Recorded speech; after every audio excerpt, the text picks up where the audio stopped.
You facing a setback is the best thing that could happen to you because the bigger the setback, the greater the comeback. I'll be showing you the fastest way to bounce back from a high body fat all the way down to a 15% body fat in just 7 simple steps. You'll be leaner than you've ever been and you won't be miserable in the process. And you can even do it if you're injured, and I'll also cover how long it would take you to get there. Now, I use the same steps to overcome the worst physical setback I've ever faced. I dislocated my shoulder 3 times in jiu-jitsu because I'm an idiot who just doesn't learn, and I ended up doing surgery. I couldn't sleep with the pain. I couldn't do the one thing I enjoyed doing the most. I got super depressed. I got super fat, and I'm a personal trainer. I can't be fat. I'm supposed to look like one of them. I couldn't bear to be shirtless in public. I'd be sucking in my belly into a new galaxy every time I took a photo, and I started wearing oversized hoodies all the time. I was just at my lowest, the most pain I've ever felt aside from my last breakup. She left me.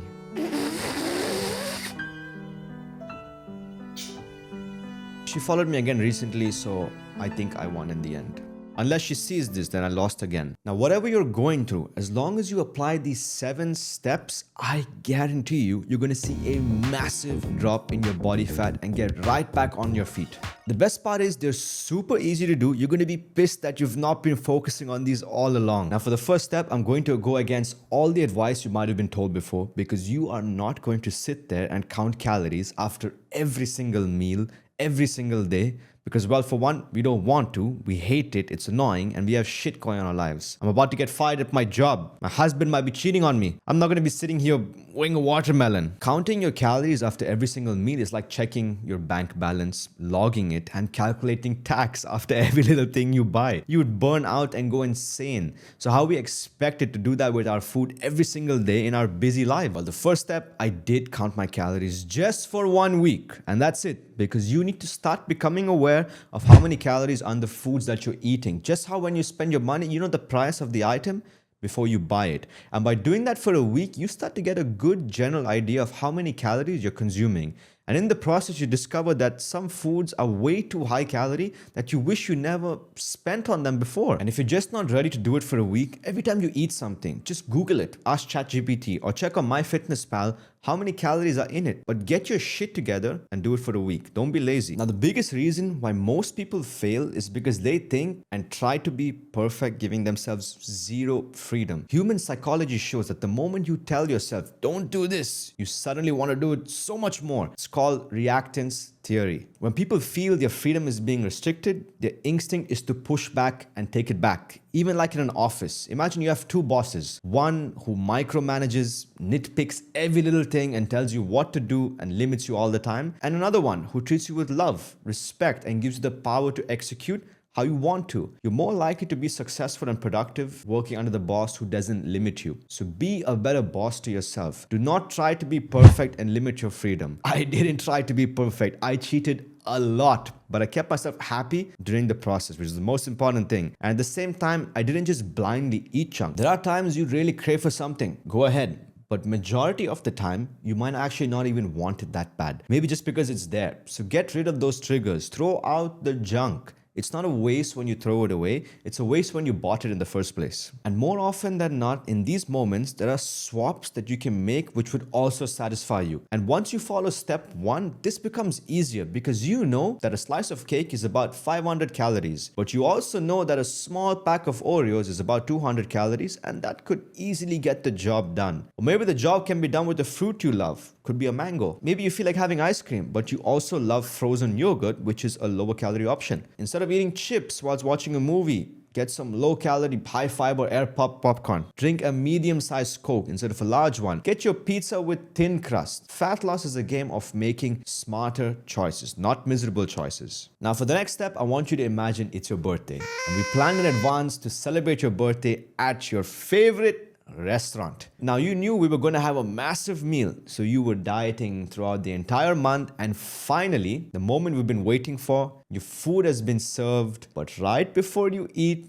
I make you drink 500 ml of water. And then your face changes. Your plans of eating a mountain were ruined. They turned into nothing more than a pebble. And that's because drinking water is such a good tool in regulating appetite. And the third step I did to drastically drop my body fat was keeping a bottle of water with me at all times. When you're working, driving, watching TV, training, you need to have it with you, drinking it. You'd be surprised how much better you feel in general, and you won't be hungry all the time. Every sip you take is drowning that hunger monster within you. You'd also be performing so much better in the gym. This study shows how much lower a participant's heart rate was when they walked on the treadmill when they were well hydrated compared to when they were dehydrated, making their heart rate much higher, causing them to have to work harder. And if your pee is yellow, you're probably dehydrated. So keep that bottle of water with you always. Make it a habit. Just keep sipping on it any chance you get. And for the next one, what if I told you there's a fat burning workout that requires no sweat, no gym, no brutal effort, and yet it quietly burns thousands of calories over time? Now, I have to admit, I'm a hypocrite. I was making fun of it before in the past, and now after learning how useful of a tool it was when I had no choice, honestly, it might be the number one exercise to lose belly fat. Walking is good for exercise, but you know who else loves walking for exercise? My grandma.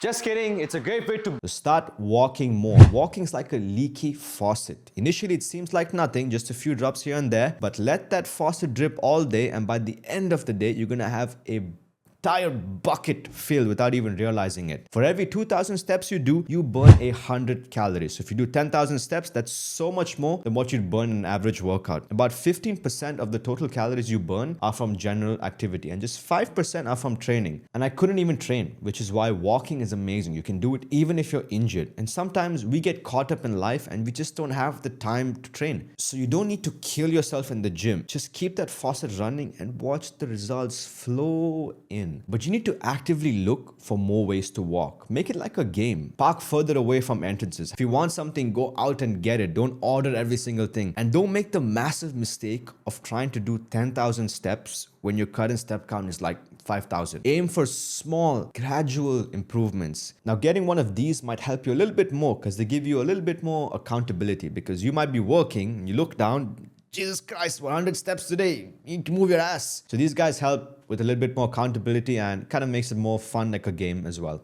And even one of these vests, some studies suggest that they can help you burn 8 to 12% more calories by just wearing this whilst walking. Now, I wasn't saying that training doesn't make a big difference with fat loss. It does massively. Especially if you want a strong and muscular body, you cannot get that from just walking. You need to lift weights and with intensity. Step 5 is about avoiding the number one mistake that makes most people quit the gym within the first week. Now, when I was younger, I started lifting weights in a bodybuilding style at 13 years old because I was skinny, weak, and I got bullied. But don't feel bad for me. I was a bully as well. And I loved training. I never skipped a day. But as I grew older, I became more knowledgeable. I've done about 16 different courses. I've taught in fitness schools. And my mind began to look at training in such a super efficient way where I lost touch with what I love to do.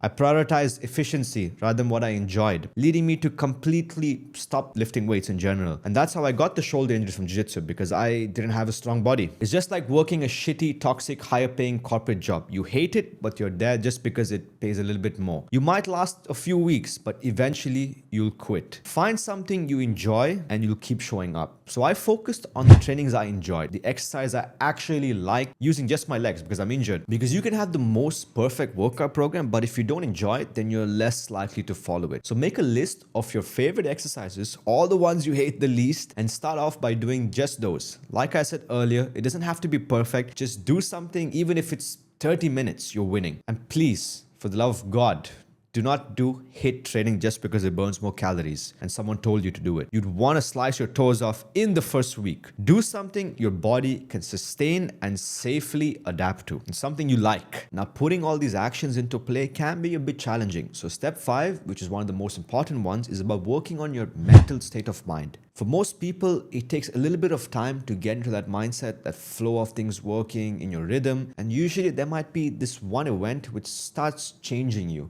Someone might call you fat. You might look in the mirror and realize that's not your true self. Your clothes might not fit anymore. So to get into that state of mind a little faster, we could try to do that by planting the seeds now. Look at this big beautiful tree. Once upon a time, it was just a tiny little seed, but once the seeds are planted, eventually you'll blossom to something wonderful. And to start planting, maybe even write this down. What happens if you nail the next 6 months using all these steps or you completely fuck it up? How does that impact you and those around you? Write down the outcomes, take a read, pick a path. Now, I'm not saying it would take you 6 months to drop down to a 15% body fat. There was an old study done which told us to lose 1 pound of fat, you'd need to be an estimate calorie deficit of 3,500 calories, which can be done by putting yourself in a daily deficit of 500. Now, this isn't entirely accurate, but we could use it as a general guideline. You can obtain the deficit by being more active, exercising, and just making smarter food choices. This is Tokyo. She weighs 154 pounds with a 25% body fat. That means 38.5 pounds of her weight is fat and the rest is lean mass. Now, let's say Tokyo commits to a calorie deficit for 5 months straight. She stays in a 3,500 calorie deficit per week, losing 1 pound of fat each week. And over 4.5 months, she loses 18 pounds of fat whilst keeping that same calculation. Now her fat mass drops from 38.5 pounds down to 20.4 pounds and her weight goes from 154 pounds down to 136 pounds. Her body fat drops from 25 to 15%. Now these are just estimates, but the takeaway is simple. A small daily deficit of 500 calories can result in massive results over time. Keep in mind, as you lose fat, the number of calories your body needs decreases.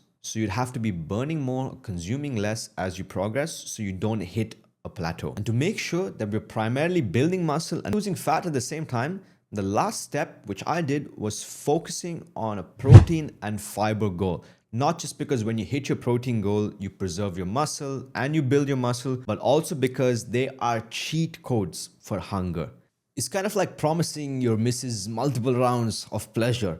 But usually once you get the job done or you hit your protein and fiber targets, you've reached your limit. You're out of bullets, soldier. So by eating the right amount of protein and fiber, you're stopping yourself from over-consuming your calories. And you won't be hungry all the time as they regulate your hunger hormones like leptin and ghrelin, keeping you fuller for longer and reducing your cravings. Now, there's a lot of debate around how much protein you need. But just to keep it simple, aim for 1.5 to 2 grams per kilogram of body weight. So if you weigh 75 kilos, that's around 105 to 150 grams of protein per day. But personally, I focus on a lot of foods I enjoyed, like fish, chicken, and meat. And to hit my goal easily, I drank 2 protein shakes a day, each with 2 scoops of protein, which gave me around 100 grams of protein just from the protein shakes alone. And despite that old myth that your body can only absorb a certain amount of protein, recent research shows that you can absorb and utilize way more than what we thought. And for fiber, the recommended intake is around 38 grams per day for men and 25 grams for women. Now, aside from keeping you full, protein and fiber have a shitload of benefits, helping you with digestion, your metabolism, keeping you lean and healthy. And just by following these 7 steps, I turned my life around.